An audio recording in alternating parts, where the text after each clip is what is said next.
Come the three corners of the world in arms, and we shall shock them. Naught shall make us rue, if Britain to itself do rest but true. Britons will look with pride upon these scenes of our steel-girt shores. Europe's freedom now rests in the strong hands of the British Commonwealth of Nations, entrusted with the noble duty of saving all free men from Nazi serfdom. By strength of arms, we will destroy the evil thing and emerge victorious in a noble cause. When we think of the beach, we usually think of a nice, safe surrounding where you can do such leisurely activities such as fishing, water sports, dog walking, all these sorts of fun things that can help you pass the time. However, this was not always the case on the coasts of Britain. We were usually surrounded by a vast large majority of coast, so we didn't have to worry about anything. But it all changed in the 1940s with the threat of imminent invasion. We were forced to build such coastal defences that would make your mother scared at night. However, this seems to be forgotten. So I wish to take you back. I want to take you back, and I want to explain what was going on through the minds of the people on the coast about these coastal defences and fortifications. So come with me on this trip, and we'll see what we can do.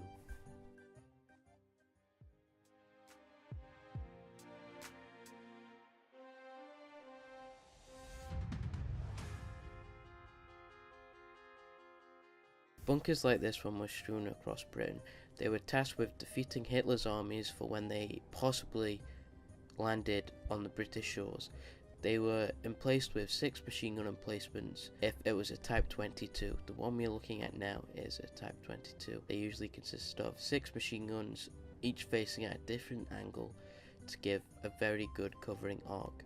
These were the most common type of pillboxes found across the whole United Kingdom. You could go from coast to coast and all these would be the same. However, these bunkers were usually only meant for soft-skin targets such as trucks and people. These bunkers were usually large and very easy to spot to the trained eye. You could spot one out from a mile away.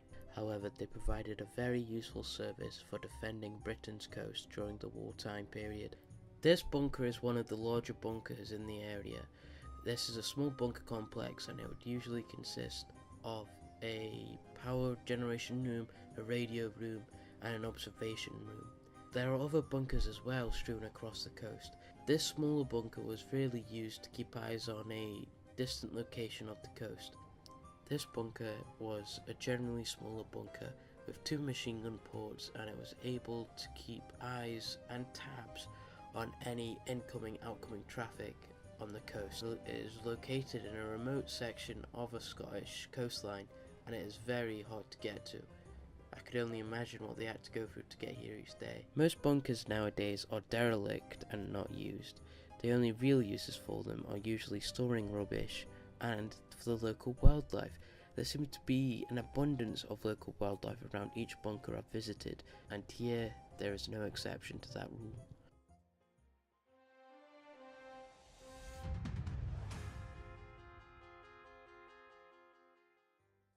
Airfields were also a part of the coastal defence system. They are important because they house the aircraft that would stop other aircraft from attacking us, but now it remains a solemn reminder of what once could have been. These buildings have sat derelict since the 1950s, with nothing better to do than rot away due to the slow passage of time. But they were once part of the greatest coastal defence system anyone has ever seen. The airfield housed approximately 75 aircraft. These were stationed here to answer any call that was thrown at them. They consisted of heavy fighters, torpedo bombers, and fighters. These would be stationed here, and they would take off from the runway and do whatever they had to do to defend Britain's coast from any sort of threat. Some of the roles asked by these aircraft were to destroy submarines, destroy ships, and intercept enemy fighters. These would be very important roles in defending our coast. Once they were done with all their duties, they would come back and land on an airfield. It is important that we do not forget about the tributes that these men did for our country and how they helped in saving our coast and our nation from German invasion. Airfields like this are strewn across the coast. There is usually one for every 30 miles of coastline. That is a huge number, and yet most of them are forgotten about, or not even remembered at all. Only a few people know about this airfield, and there's only a few dog walkers there. However, it remains a testament to what once was, and how important it was to defend our coast.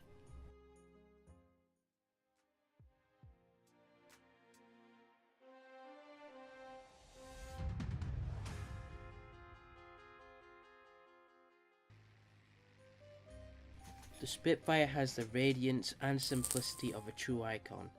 The Spitfire was perfect for coastal defence, carrying out such roles as a fighter and recon aircraft. It was an agile machine that could surpass anything the Germans could throw at us, and this made it the perfect machine for defending our coast. Spitfire is the ultimate paradox, a beautiful weapon flying low and fast, the effortless urgency of its Merlin engine announcing its arrival. Its stir contradictory emotions are its sheer elegance in flight, a troubling admiration for its obvious and deadly purpose, to destroy and kill. Spitfire is a true icon. It cemented its legendary status during the wartime period, and is still a true legend to see flying today.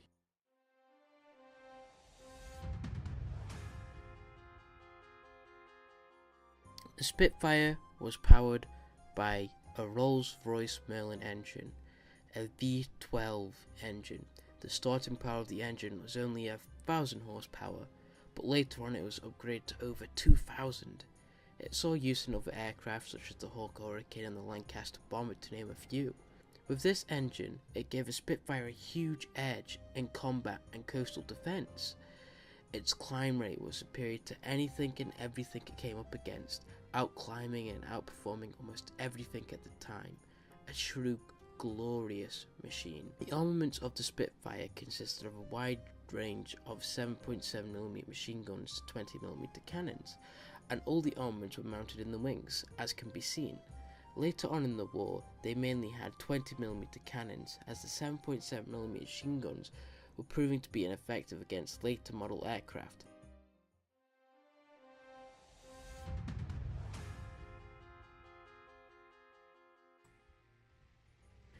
The Spitfire was a legend. It kept our coasts clear of enemies and our skies clear as well. It's a plane that is hard to forget. It has also proved itself time and time again that it was a legend, and this plane helped the coastline keep clear of enemies, and that's why the Spitfire was important for British coastal defences.